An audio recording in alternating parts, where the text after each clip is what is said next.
তৃণমূল আশ্রিত দুষ্কৃতী বাইক বাহিনীর বিরুদ্ধে বিজেপির নির্বাচনী বুথ ভেঙে দেওয়া এবং ভোটার স্লিপ ফেলে দেওয়ার অভিযোগ।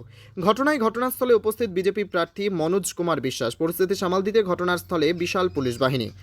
৯০-৮৩ রানাঘাট দক্ষিণ বিধানসভা উপনির্বাচনে ফের বিজেপির নির্বাচনী বুথ ভেঙে দেওয়া এবং ভোটার স্লিপ ছিঁড়ে ফেলে দেওয়ার অভিযোগ উঠল তৃণমূল আশ্রিত দুষ্কৃতীদের বিরুদ্ধে। রানাঘাট দক্ষিণ বিধানসভার জগপুরে নির্বিঘ্নে ভোট হচ্ছিল।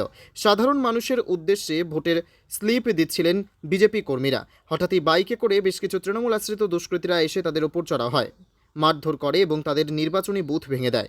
ঘটনার খবর পেয়ে ঘটনাস্থলে আসেন রানাঘাট দক্ষিণ বিধানসভা কেন্দ্রের বিজেপি প্রার্থী মনোজ কুমার বিশ্বাস। তিনি জানান, পুলিশ থাকা সত্ত্বেও পুলিশের সামনেই এই ঘটনা ঘটেছে।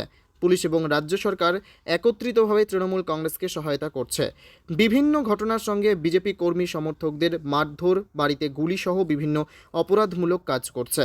তারা বুঝে গেছে রানাঘাট দক্ষিণে বিজেপির জয় অনিবার্য, তাই এরকম অপরাধমূলক ঘটনা ঘটাচ্ছে। যদিও ঘটনাস্থলে এসে পৌঁছায় রানাঘাট পুলিশ জেলার উচ্চপদস্থ পুলিশ আধিকারিকরা, সাথে রয়েছে কেন্দ্রীয় বাহিনী। যদিও এমন পরিস্থিতি অনেকটাই স্বাভাবিক রয়েছে। মূলত অভিযোগ আপনাদের এখানে সবাই বসেছিল, বুথ কর্মীর লোকজন এদেরকে এসে মারধর করে এখান থেকে কারা বসেছিল? সব বিজেপি কর্মীর লোক। তারপর দুজনকে ওইদিকে মারতে মারতে নিয়ে যায়, বিজেপি কর্মী দুজনকে। তারপর ওরা চলে যায়, তখন আমরা ওখানে একজনকে ধরে এখানে গণধুলাই দেয়। ওরা কারা ছিল?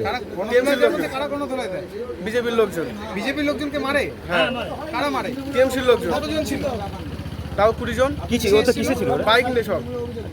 প্রশাসনকে জানিয়েছিলেন? পুলিশকে হ্যাঁ, জানিয়েছিলেন? জানিয়েছি, কেউ আসেনি।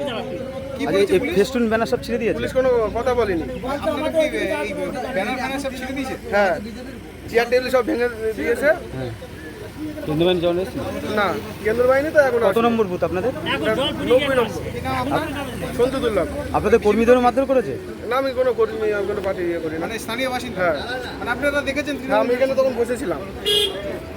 অভিযোগ উঠছে সেটা হচ্ছে আপনাদের কর্মীদেরকে নাকি মারধর এবং তাদের ফেস্টুন, ব্যানার ফেস্টুন ছিঁড়ে দেওয়া হয়েছে এবং আপনাদের স্লিপ পর্যন্ত ছিঁড়ে দেওয়া হয়েছে।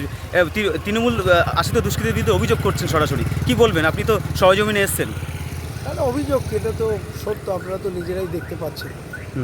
আমাদের এই যে পার্শ্ববর্তী বুথে ওখানে টেন্ট করা হয়েছিল, গত রাতেই সেই সমস্ত ভেঙে দেওয়া হয়েছে এবং আমাদের বুথ সভাপতিকে হুমকি দেওয়া হয়েছে যে তুই যদি বেরোস তোকে খুন করে দেবে। শুধু তো এই একটা ঘটনা নয়, পায়রাডাঙ্গা রয়েছে এবং বিভিন্ন বিভিন্ন জায়গাতে, গাংনাপুর, মাঝের গ্রাম, দেবগ্রাম। মনে করছেন তৃণমূল জানে যে তারা জিততে পারবে না, কেননা এখানে বিজেপি বারবার জিতেছে, গত বিধানসভা বলুন, এবার লোকসভা বলুন। তাই তারা অ্যাট এনি কস্ট তাদের এই সিট চাই। মানুষ যেহেতু সঙ্গে নেই, চারদিক থেকে ক্রিমিনাল এনে তৃণমূল সরকার মানে অ্যাডমিনিস্ট্রেশন সব এক হয়ে একটা নেক্সাস তৈরি করে তারা বিভিন্ন জায়গাতে এই সন্ত্রাস কায়েম করছে। যুক্ত বলে 100বার পুলিশ, সেন্ট্রাল বাহিনী রয়েছে, তারপরেও কি করে চলছে? সেন্ট্রাল বাহিনীর তো নিজস্ব কোনো নেই, তারা তো মানে পরিচালিত হয় আমাদের রাজ্য বাহিনী দ্বারা, রাজ্য অ্যাডমিনিস্ট্রেশন দ্বারা। আচ্ছা, আপনি কি স্টেপ নেবেন? তাদেরকে আমি একদিকে বিভিন্ন জায়গাতে যাচ্ছি, কর্মীদের সঙ্গে দেখা করছি, তাদের সাহায্য করছি, পাশাপাশি প্রপার চ্যানেলে যেখানে অভিযোগ করা সেগুলো করব। নির্বাচন কমিশন কি এখনো পর্যন্ত অভিযোগ জানিয়েছে? হ্যাঁ, অবশ্যই জানাচ্ছি এবং জানানো হচ্ছে। আপনার নাম? মনোজ কুমার বিশ্বাস, প্রার্থী, দক্ষিণ রানাঘাট বিধানসভা।